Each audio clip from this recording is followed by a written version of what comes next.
Alhamdulillah. Alhamdulillah. Lawan kan komiser di? Alhamdulillah rabbil alamin.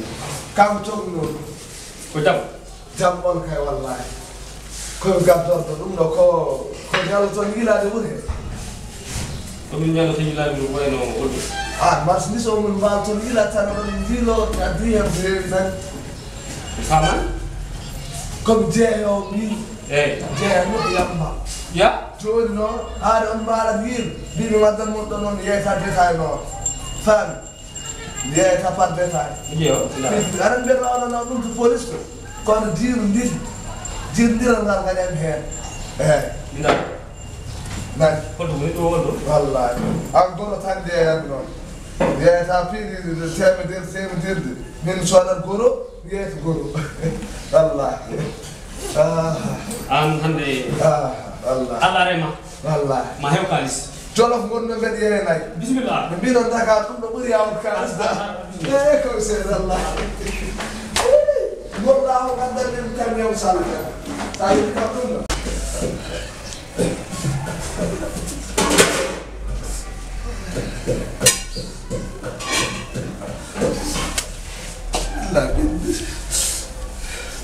Puri itu dom lapur do. Oh, ini ben hettini mo itu dom lapur ben hettini mo ñolé ko. Ñolé do idi kam lapur ko do bido Dakar CD o on bokki me won. On fi kam gal. Ko wallahi on dingi ma sino jolo for no hande do billahi. Wut tegam kom ko to wut tegam. On garo gacce dum baram dram. Mer gay son gabe utti bi o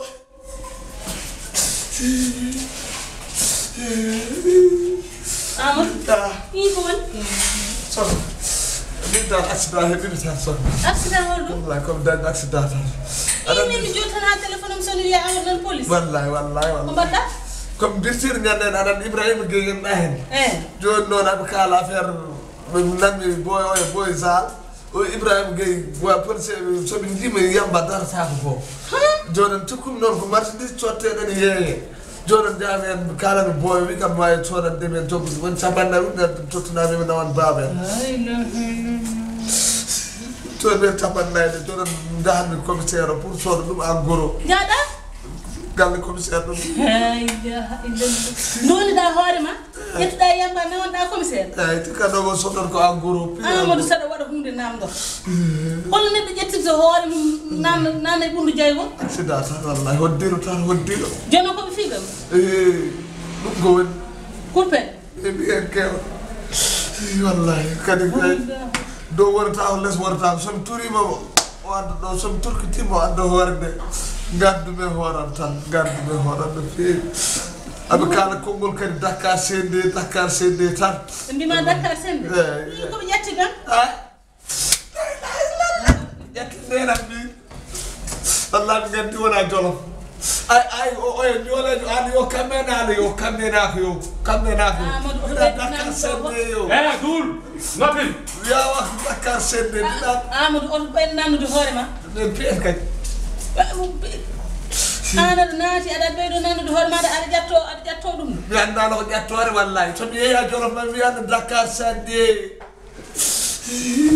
joni fof fojjiɗi goɗɗo tiiɗat o fof ɓuuri hen nedde o woni piyo o dow piyo less o garawɗo joni hokkumi yaha galle wadde mi ƴewanma ko ñamɗa ala min wallami 50 tan mi yaha jolof walla mi worelo wota joni koɓe mbima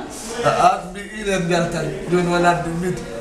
1 heure 1 heure commissaire wi ma woppam andirmi o wi o faamimi andano galle ɗe komi warnomi ɗon ayɗo eyyi ɗo haade heɗan walla ɓe karite coggu ujunere mi nawata eyyi wadde mbaɗon fatma bowol wadde eyyi ala ɗiɗɗiɗ kay yomi goppam kay eyyi wona ko 1 heure momi yaade commissaire o mi haalda e ma joni noon mi fatma tan ha 1 heure yon jeehe eyyi d' accord kay anen Dakar sende 1 heure yo Dakar sende